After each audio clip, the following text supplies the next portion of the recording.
Olá, curiosos de plantão! Meu nome é Lari e esse é o canal História com Fofoca. Para entender como a Coreia se transformou em dois países tão diferentes, um isolado e fechado, o outro próspero e democrático, menos a gente precisa voltar milhares de anos. A história da Coreia começa muito antes das guerras modernas. A Península Coreana tem registros de civilizações que datam de aproximadamente 2333 a.C., com a lendária fundação de Gojoseon por Dangun, uma figura mítica considerada o pai do povo coreano. Mas antes de entrarmos a fundo nessa história, se inscreva se ainda não é inscrito. Deixe o like e me ajuda muito na divulgação do vídeo. Agora que fez tudo isso, bora pra fofoca de hoje.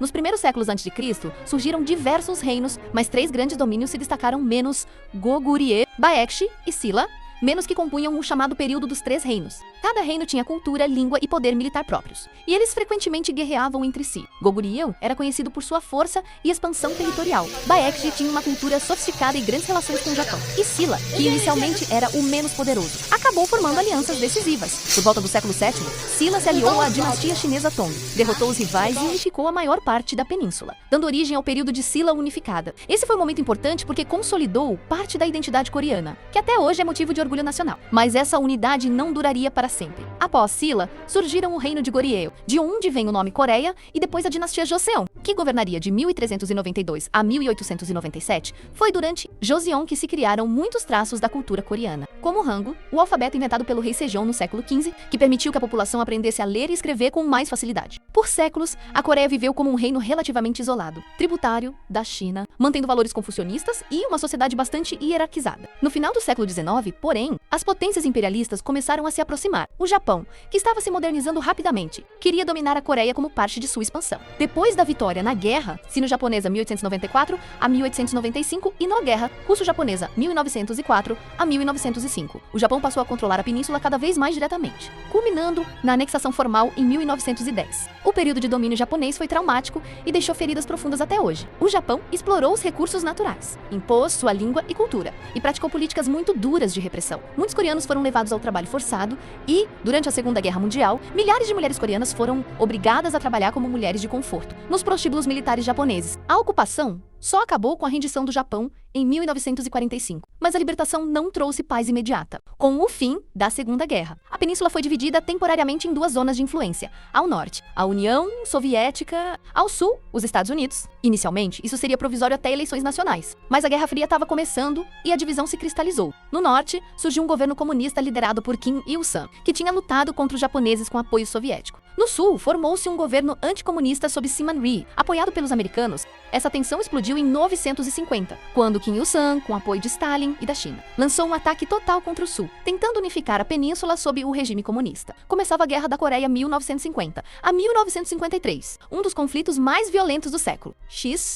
As tropas do norte quase conquistaram todo o território, mas uma coalizão liderada pelos Estados Unidos da América interveio e empurrou os norte-coreanos de volta, chegando perto da fronteira com a China. Foi quando a China de Mao Tse-tung entrou na guerra, com centenas de milhares de soldados. Retomando o território para o norte, o conflito terminou em 1953, com um armistício, mas nunca houve um tratado de paz. Por isso, tecnicamente, Coreia do Norte e Coreia do Sul ainda estão em guerra até hoje. O resultado foi uma divisão marcada por caminhos completamente distintos. Ao norte, estabeleceu-se um regime comunista de partido único, inicialmente com forte apoio soviético e chinês. Kim Il-sung implantou um sistema chamado Juche, baseado na autossuficiência e no culto à personalidade. Ao longo das décadas, o poder passou de Kim Il-sung para seu filho, Kim Jong-il, e depois para o neto, Kim Jong-un, tornando a Coreia do Norte o único estado comunista dinárquico do mundo. O país fechou suas fronteiras, restringiu severamente liberdades individuais e construiu um vasto aparato militar. Curiosidade: estima-se que mais de 25% do PIB norte-coreano seja dedicado às forças armadas. Já a Coreia do Sul seguiu outro caminho. Inicialmente, era um país pobre, autoritário e dependente da ajuda americana. Mas a partir da década de 1960, começou a se industrializar muito rápido. O governo de Park Chung incentivou grandes conglomerados, os Chaebol, como Samsung,